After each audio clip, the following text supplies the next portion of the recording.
नव्या जुवारी पुलाच्या दुसऱ्या लेनीचें उक्तावण शुक्रारा म्हळ्यार 22 डिसेंबराक जावपाचें आसा. उत्तर आनी दक्षिण गोंयाक जोडपी जुवारी केबल स्टँड पुलाच्या दुसऱ्या लेनीच्या उक्तावणा बरोबर 22 डिसेंबराक पर्वरे येवपी फ्लायओव्हराचे बुनयादी फातरूय बसयतले. केंद्रीय मंत्री नितीन गडकरी हांच्या हस्तुकीं ह्या लेनीचें लोकार्पण जातलें. जुवारी पुलाच्यो दोनूय लेनी चालू करतकच आतां पणजे मडगांव मेरेनचो अंतर आतां कांय मिनटांनी पुराय जातलो.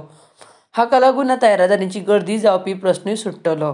खासा म्हळ्यार वेर्णा उद्योगीक वसाहतींत कामा निमतान येवपी लोकांक आतां पुलाचो बरोच फायदो जातलो.